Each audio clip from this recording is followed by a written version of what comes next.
welcome to Talking WoW, the podcast where we talk about World of Warcraft, believe it or not. My name is Tom, and today we are going to be talking about a little convention that we attended called LFG London. And joining me to do so, and who was also at the conference and I got to meet in real life once again, it's Marty. Hey, Marty, how are you? Hello, so happy to finally meet you in real life because we've never met before, right? Yeah, of course, we've never ever had any sort of interaction in real life, and hopefully we never will again.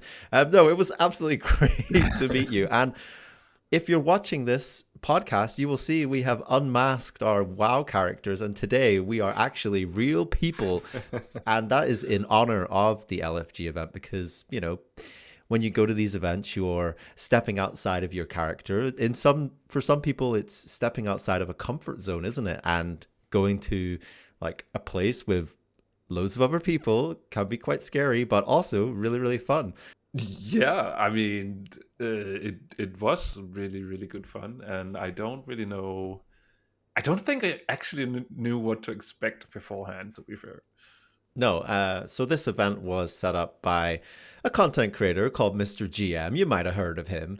And he had this idea of setting up an event in the EU for players to attend. And I think it's something that he's wanted to do for many, many years. And well, 2024 is the year that it finally happened.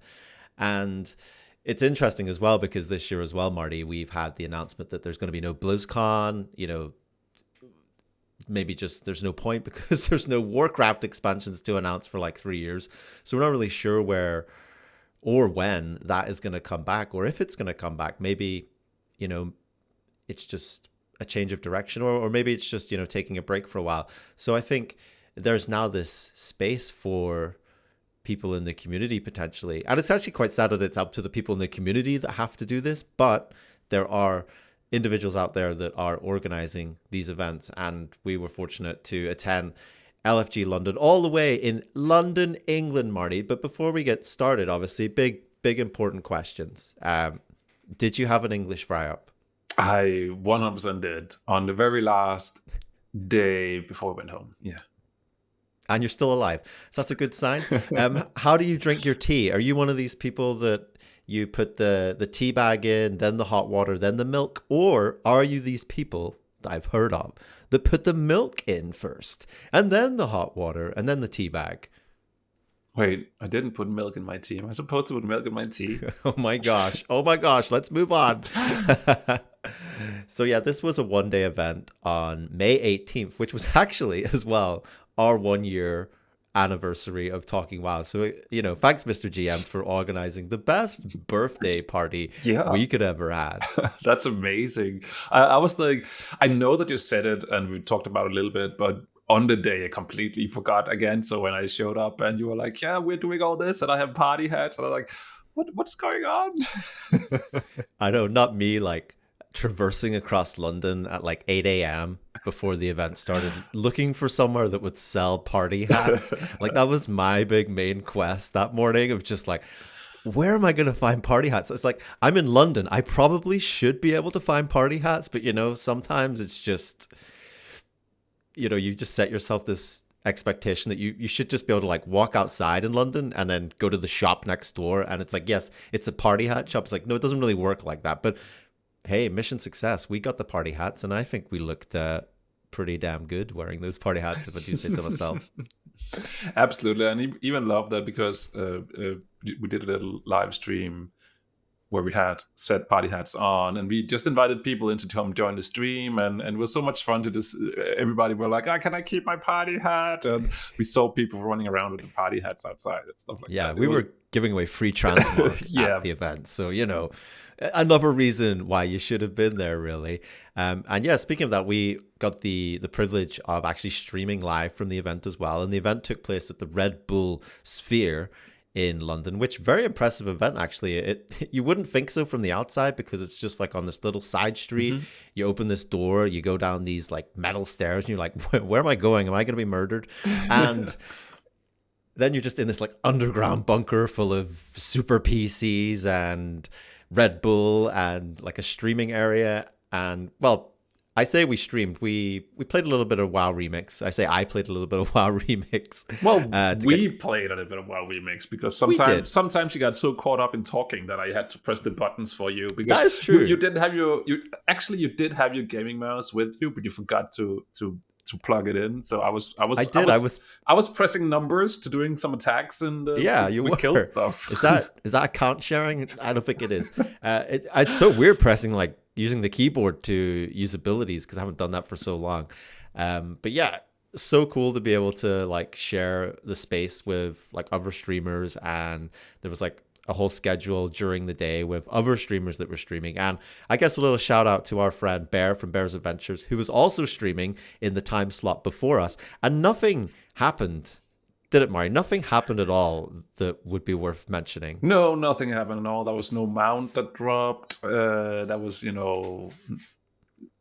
power was there all the time, stuff like that. All the things you expect from a bear stream, right? No mounts, power the computer, stuff like that. Everything worked. Yeah, nobody tripped on the cable and pulled it out and disconnected the whole computer, which turned it off and then had to be rebooted. And of course, there was a Windows update. And then by the time the computer switched back on and the stream went live again, the account that it was streaming under had defaulted to somebody else. That didn't happen. So let's move on from that.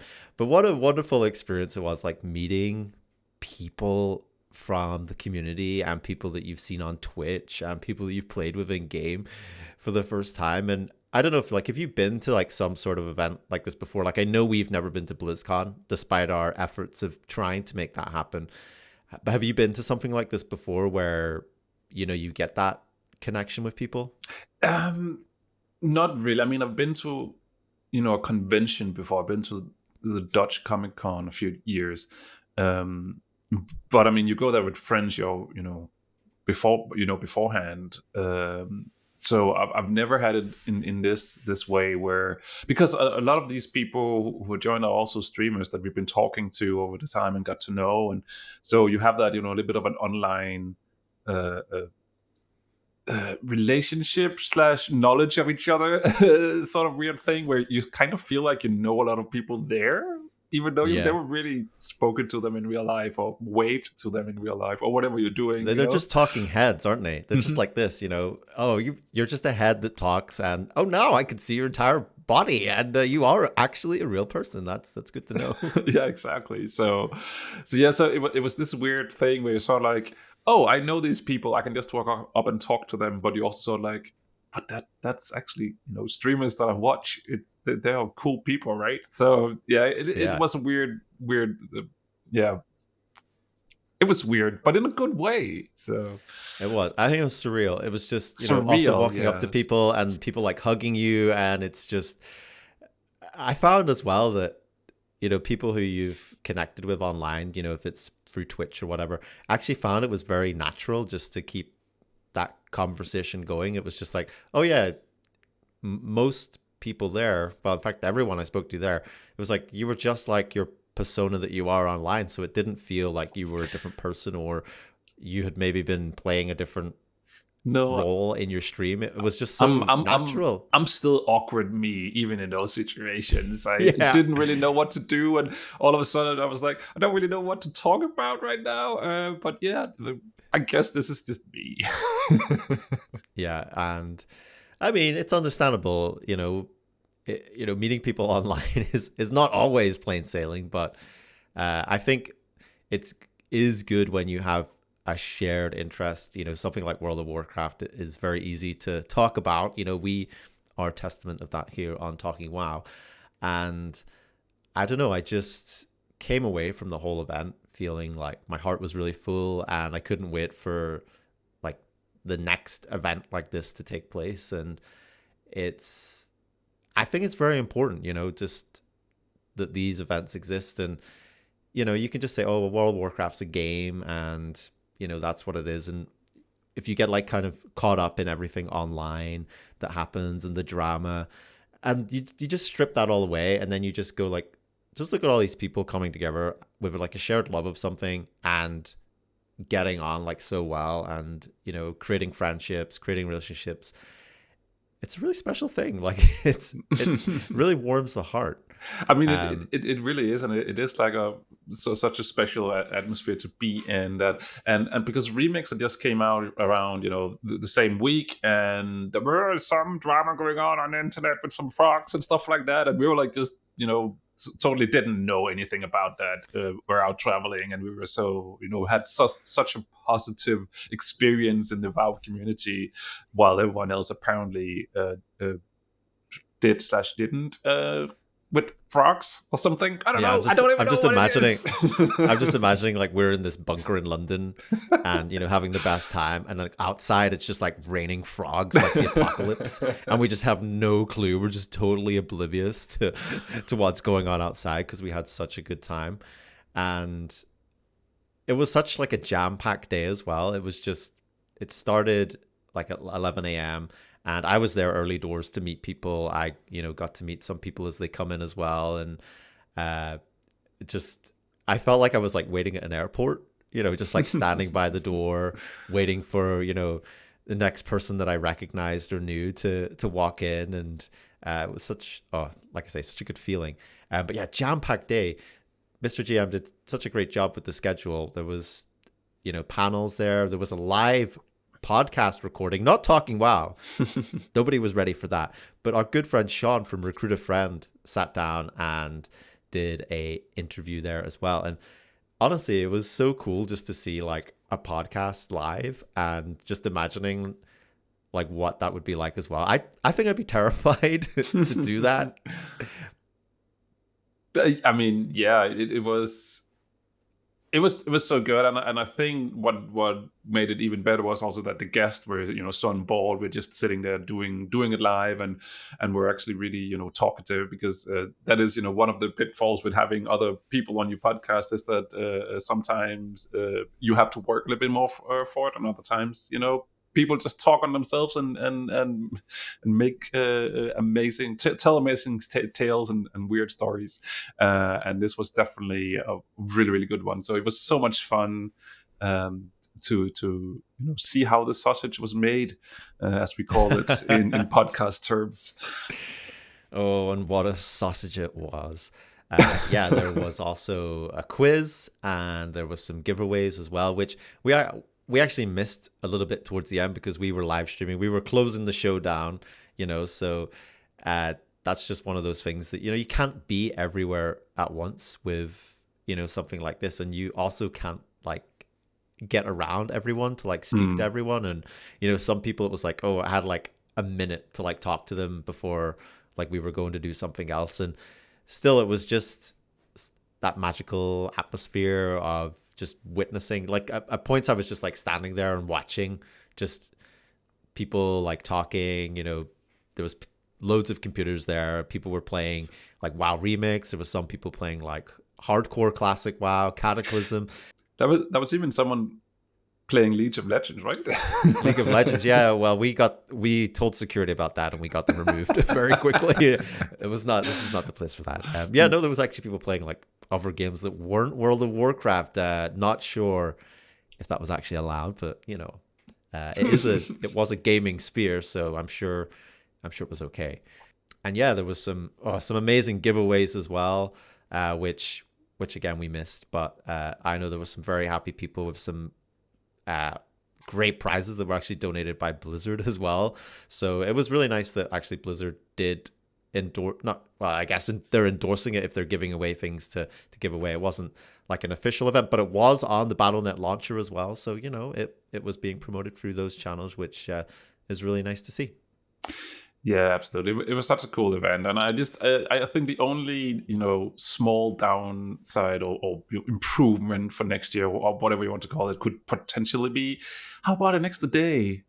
I felt like, as you said as well, that sometimes the amount of time you actually got to talk with people was so short, and that was definitely people I wanted to talk more to, and I could just use more time. So yeah, but overall, really, really enjoyed it. And would I do it again? 100%, absolutely. So much fun.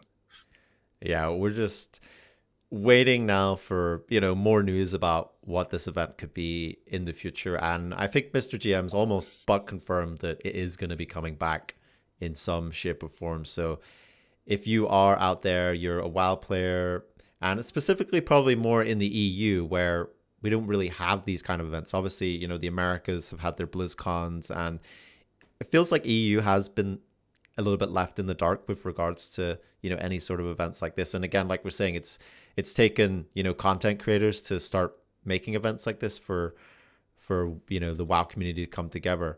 But I think that's not necessarily a bad thing. I think it's pretty cool that we can do something on our own as well, because and it's not to, you know, diss on Blizzard at all or anything. They're doing a fantastic job with whatever they're doing, but you know, some of the you know, great events that have been made by the community. Like the Race to WoW First is like 100% community run and stuff like that. So sometimes I think it's all right to also be like, we can do stuff on our own. We don't necessarily need Blizzard to handle everything, and as long as they maybe endorse it like they did with this one, you know. So yeah, I think it's cool that we can do cool stuff ourselves.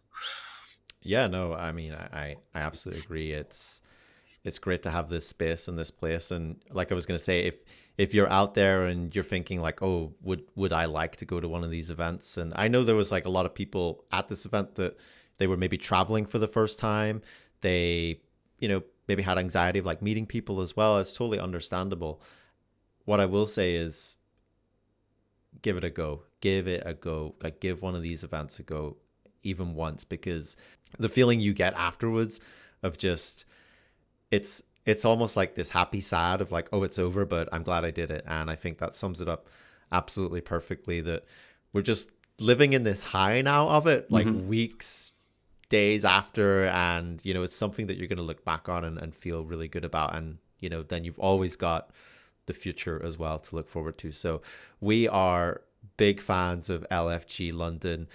We had such an amazing time, and we cannot wait for what is next. Thank you, Mr. GM. Thank you for everyone who was involved in organizing the event, setting the event up.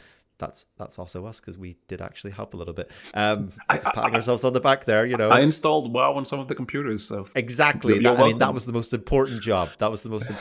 Making sure WoW was updated on all the computers before the event went live, because honestly, you know, that's what people were really there for, wasn't it? To play WoW on supercomputers. No, it wasn't. But what an event. Amazing time. Can't wait for the next one, Marty. Let's fucking go. So yes, that has been this episode. Were you at LFG? Let us know. We probably saw you there, so hello again. If you weren't there, also, why not leave us a comment? Let us know if you've been to events in the past, if you've been to BlizzCon, or you know, other events that have given you a feeling or not. You know, we'd love to hear from you. And you can find this show on YouTube. You can find it on social media at Talking WoW, where you can leave us a little message if you'd like to. I've been Tom. I've been Marty. And we've been Talking WoW. Thanks for tuning in, champion. Did you enjoy this episode of Talking WoW? If so, why not drop a review on your podcast catcher of choice, or leave us a comment. You can find Talking WoW on Twitter or YouTube over at Talking WoW. Hope to see you again soon.